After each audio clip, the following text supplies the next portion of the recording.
we took on her 90th birthday. She called me early that Saturday morning, September 16th, and said, what you doing today? And I said, well, as usual, pretty much whatever you're doing. And she said, well, just get you some clothes on and I'll be over there in a minute. So she came, and I thought the whole time, well, we're probably just going junking, yard sailing, find an auction or something someplace. Well, I get in the car and we drive off, and she's just moseying along, not in any particular hurry. And we get on up the road, and she found some kids that was doing a car wash on Saturday, trying to raise a little bit of money. She decided she'd let them wash her car. Now, mind you, these are 8, 9, 10-year-old kids, and some of them can't even reach over the hood, and it's just a gosh awful mess in the mirrors or whatever. And she's moaning and groaning about somebody ought to be out there teaching them how to wash a car. And they're just having a lot of fun. They're just laughing and giggling and carrying on, spreading soap all over Mama's car, and then they start rinsing it off. They back up. Mama rolls down her window real slow and hands them a $1 bill. I roll down my window real slow, and I give them a 5 out the other window. I mean, she probably got a $1 wash, but I got $5 worth of fun. We leave there and we go to Walmart. You can't hardly make a trip if you don't go to Walmart. And we went in and got a gas card and came back out and filled the car up with gas. And she said, I've been thinking, that's always a dangerous word with my mama. She said, I thought we'd go see them Beatles. What do you think? And I said, what Beatles? She said, they've been talking about it on the radio all week. I said, oh, the Beatles on the ridge? And she said, yeah. And I said, Mama, them's just impersonators. She said, oh, I know, but why don't we just go? And I said, well, okay.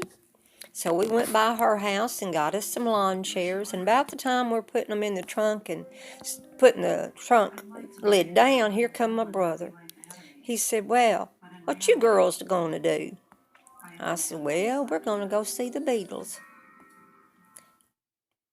And about the same time, he said what I've been thinking. Mama didn't like the Beatles when they was popular, but we was going to go see them today. So we head out.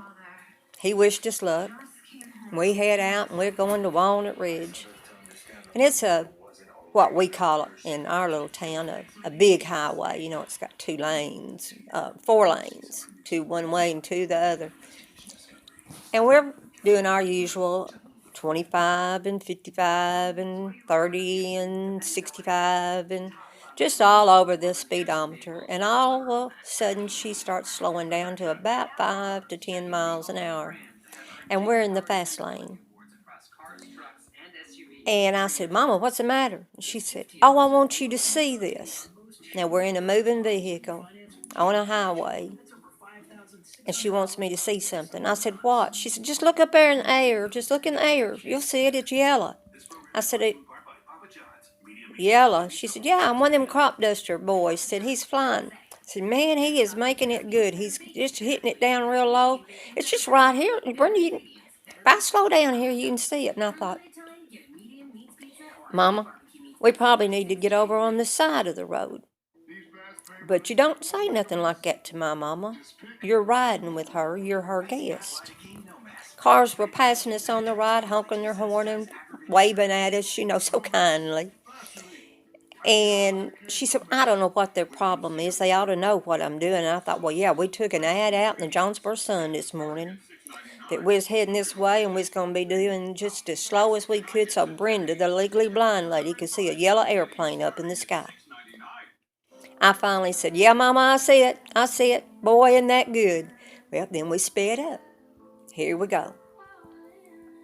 We get to Walnut Ridge, and you can't go through the downtown part that she's used to doing because that's where the Beatles are going to be.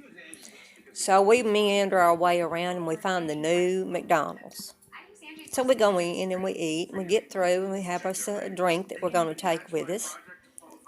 And I said, I think I need to go to the restroom. And when I came out, Mama was talking to this couple. I thought maybe she knew them, but no, she had just met them.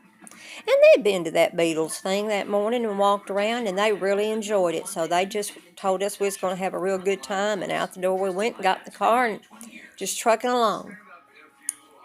Somehow or another, and to this day I don't know how, but we ended up on a walking track in Walnut Ridge, Arkansas. Now I'm talking a little paved walking track that made an oval, a big oval. We went around it, I think, twice. And I said, Mama, something's wrong here. How'd you get on this thing? I said, this is a walking track. She said, I don't know. But how do we get off of it? And I said, I don't know. But we got to get off of it. They'll arrest us. We're on this thing with a car. Well, we eased on around a little bit, and she said, that looks like an opening right there. She said, that's a road right over there. And I said, yeah, I think it is. So here we go. Cross a little bit of grass and up a little bit, and we're on a road. And on that road, then we're able to get back toward where the Beatle thing is. And we get back over there, and here we are. We're just trucking along. We find us a parking place and get our cars. Our chairs, rather, out of the back of the trunk, and here we go. And I am using my chair as my cane, and I am clearing us a pathway like Moses parted the waters. People are just moving right and left to let us through. And she said, now watch it, Brenda, there's a hole. Now, Brenda, right up here, you're going to have to step up. Now, Brenda, now, Brenda, now, Brenda. I said, Mama, we ought to stayed on the sidewalk instead of out here in the middle of the town and having to move around all these people and getting these holes. She said, we're just going to make it. How much farther do you think we got to go? I said, listen for some music's all I can tell you. So we finally get up to where we can ask some people with all these craft booths, where might the Beatles be? And they said, just go on up here and turn right, and they've got a stage set up there. So we get up there and get our chairs all set up and get our tea that we brought with us. And I said, Mama, you know them people aren't the real Beatles. They're impersonators. Yeah, I know. But there ought to be some good music between now and then. I said, well, I don't know. So anyway, we travel up there and we start, them bands come out. You know how they do. Kind of like anybody with a microphone. They come out, check, check, 1, 2, 3. Check, check, 1, 2, 3. Everybody was checking, and we was 1, 2, 3. And finally, about 2 o'clock, we've been sitting there about an hour. And about 2 o'clock, some guy, they cranked it up, some guy sang a song.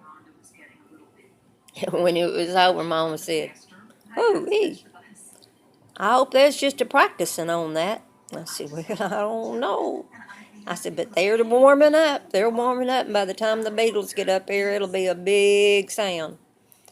Well, 2 or 3 songs later, the girl in the band sang a song, and it was not the best of anything at all. And Mama said, well, if this is just the way it's going to be, I don't have no need to stay here and see the Beatles. We folded up our chairs, and we parted the waters, and we went back to the car, and we drove home. Now, it was a good day, and it's a good memory with my mama. And what a way to celebrate. This was not her 90th birthday, excuse me, it was her 91st. I'll have to tell you about that 90th one, because we surprised Mama on that one, kind of, sort of. Okay, Jeannie, I'm going to quit now, and I hope you like this one. My mama was a good lady. She was a sweet lady. And I got many a story from my mama. Thanks, Jeannie.